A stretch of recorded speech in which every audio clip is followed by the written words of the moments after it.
This machine is a generation behind before it even leaves the factory floor. Nobody in the West pays attention. That is a mistake. Because over the next 3 decades, vehicles built on this chassis will be sold to more than 20 nations across 4 continents. They will fight insurgencies in the jungles of Sri Lanka, get overrun in the deserts of Somalia, take mortar fire under the UN flag in South Sudan, and be assembled under license in the factories of Khartoum. They will be adapted to carry 100mm assault guns, 120mm gun mortars, and surface-to-air missile systems. More than 2,500 will be built, and by the time the Western defense industry notices, the vehicle will already be embedded in the armed forces of countries that Europe and America refuse to supply. 1995, a state-owned assembly hall operated by Norinco somewhere in northern China. A 6-wheeled armoured vehicle rolls off the production line and onto a bare concrete apron, painted in flat military green. It weighs just under 16 tons. It carries a 25mm autocannon in a small angular turret, a coaxial machine gun,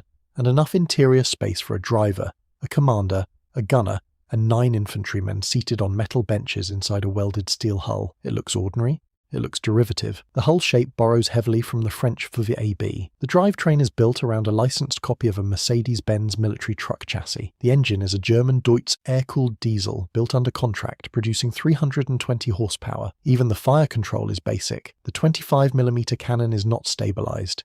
It cannot fire accurately on the move.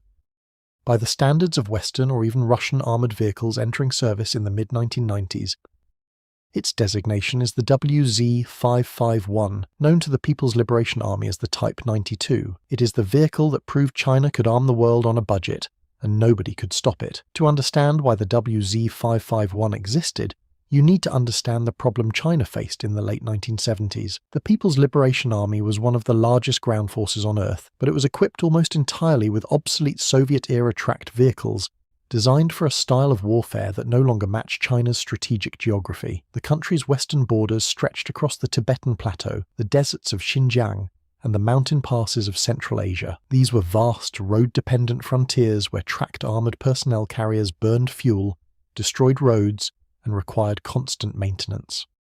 What the PLA needed was a modern wheeled platform, something fast on highways, light enough for air transport, cheap enough to build in the thousands, and flexible enough to carry different weapon systems on a single chassis. The project began in 1979.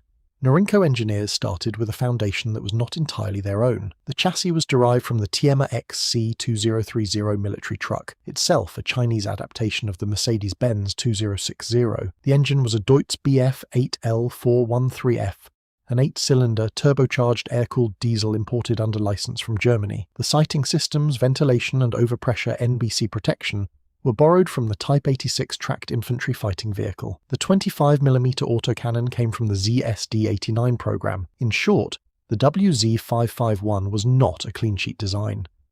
It was an assembly of borrowed components, licensed technology, and reverse-engineered subsystems, welded together into a hull made from 77 individual steel plates. There was even a French connection. In the late 1980s, Norinco partnered with the French defense firm GIAT to produce a prototype known as the NGV-1, fitted with a stabilized French 25mm dragger turret, airlifted directly from France. It was a genuine joint venture between Beijing and Paris. Then came the Tiananmen Square crackdown of 1989. The European Union imposed an arms embargo on China, and the partnership collapsed overnight. Norinco reportedly reverse-engineered key elements of the French turret before the program was cancelled. The first production version, designated the Type 90 or ZSL-90, was certified in 1990 and immediately proved inadequate.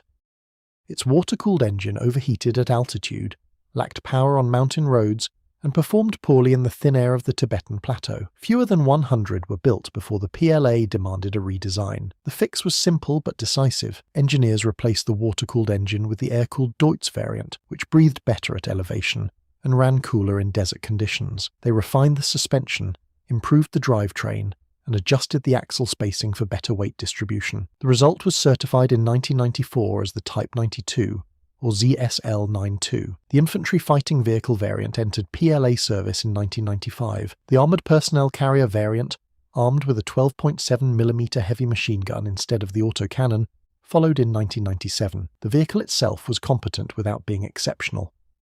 It could reach 85 km/h on paved roads, and swim across rivers at 8 kilometers per hour using 2 rear-mounted propellers. Its armor was all welded steel, enough to stop small arms fire and shell splinters, with the frontal plate rated to resist 12.7mm rounds at 200 meters. It carried a central tire inflation system and run-flat tires capable of driving 100 kilometers after puncture. It had collective NBC protection and an automatic fire suppression system. It was, by every measure, a functional and reliable 6x6 armoured platform. But Norinco's real achievement was not the base vehicle. It was what they built on top of it. The WZ-551 chassis became the foundation for an entire family of combat systems. The PTL-02 mounted a 100mm smoothbore assault gun in a rear turret, giving wheeled infantry battalions a vehicle that could destroy bunkers and engage light armour at range.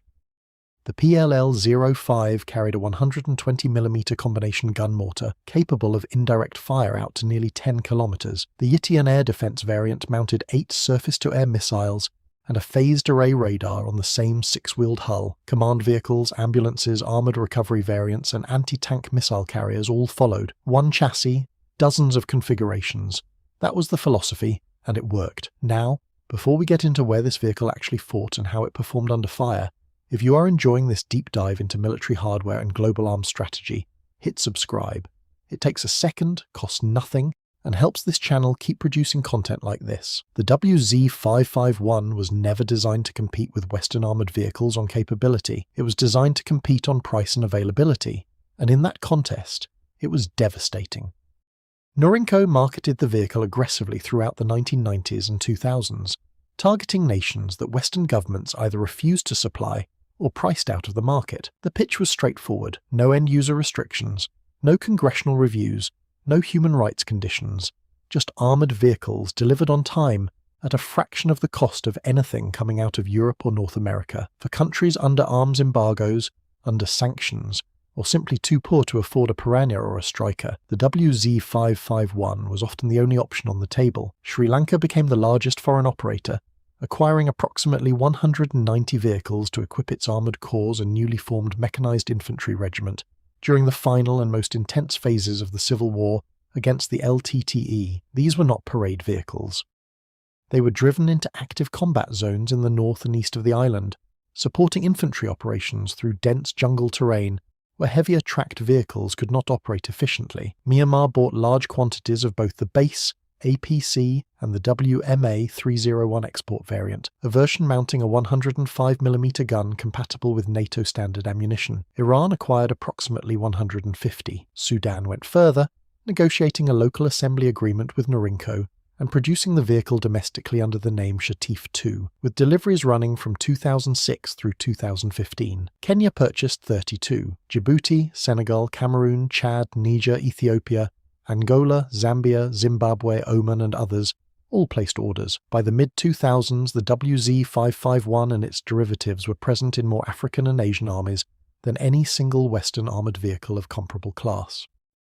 But export success does not mean battlefield immunity, and the WZ-551 learned that lesson violently. On January 15, 2016, the Kenyan Defence Forces were operating WZ-551 armoured vehicles as part of AMISOM, the African Union mission in Somalia. A forward operating base near the town of El Ade, in the Gedo region of southern Somalia, came under coordinated assault by Al-Shabaab fighters at dawn. The attack was overwhelming. Vehicle-borne explosives breached the perimeter. Small arms and RPG fire poured into the compound. Kenyan WZ-551s were engaged at close range, and several were captured intact. The base was overrun completely. According to the United Nations investigation that followed, approximately 150 Kenyan soldiers were killed. It was the single largest military defeat in Kenyan history since independence in 1963.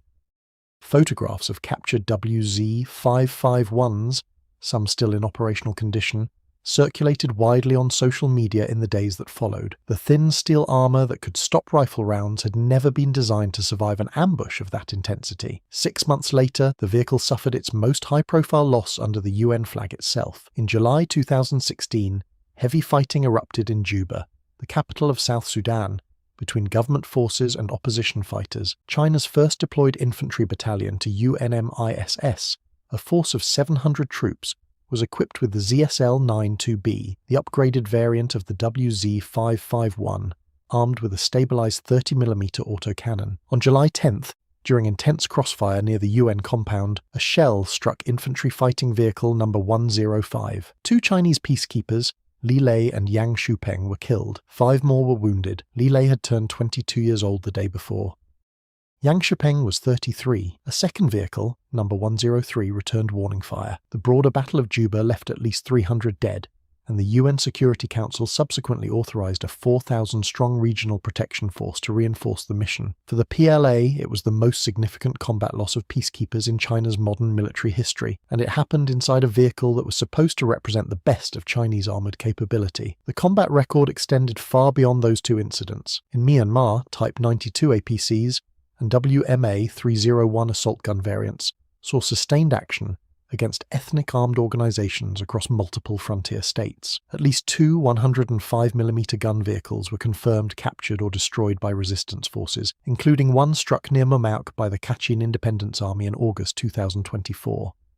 In Niger, a WZ-551 was destroyed by Boko Haram fighters on June 3, 2016. In Cameroon, WMA 301 assault gun variants appeared in anti-Boko Haram operations along the Lake Chad Basin. In Ethiopia, WZ-551 variants were deployed during the Tigray War, with some later converted into improvised 122mm self-propelled artillery platforms. And in the Democratic Republic of Congo, WZ-551-based Yitian air defense systems, reportedly operated by Rwandan-backed M23 forces, were linked to the downing of both Chinese-made CH-4 and Turkish TB2 drones during fighting around Goma in 2025. The vehicle has been present in more active conflicts on the African continent than any other single Chinese armoured platform in history. On paper, the WZ-551 should not have achieved what it did. Its closest Russian competitor, the BTR-80, offered a similar concept, a wheeled armoured personnel carrier with amphibious capability and road-mobile speed, but on an 8x8 platform with decades of proven Soviet engineering behind it. The BTR series had been exported in vast numbers since the Cold War, and enjoyed a logistical network across Africa, Asia and the Middle East that Norinco could not match. Its closest Western competitor, the Swiss-designed Moag Piranha, was in a different league entirely. The Piranha family had been adopted by more than 21 nations and produced in quantities exceeding 10,000 vehicles. It spawned the American Striker, the Canadian LAV, and a dozen other national variants. It offered modular armour packages, stabilised weapon stations, digital fire control, and mine protection upgrades that the WZ-551 simply did not possess, but it cost several times more per unit. A Striker could exceed $3 million. A Piranha in European configuration was rarely under $1 million. The WZ-551 was offered at a fraction of those figures, with delivery timelines that Western manufacturers could not match, and political conditions that Western governments would not waive. The French VB, which the WZ-551 superficially resembled, had been exported to more than 15 countries and served extensively across Africa. But by the 2000s, France's defence export policies increasingly included end-user monitoring, maintenance contracts, and political strings that made procurement difficult for many African and Asian buyers. Norinco offered none of those complications. The WZ-551 did not win on capability. It won on access.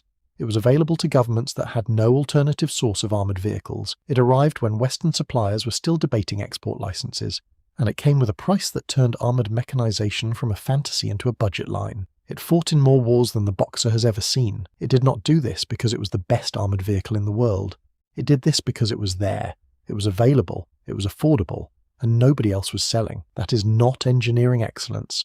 That is market dominance through strategic patience. And it is the most underestimated weapon in China's entire defense export arsenal.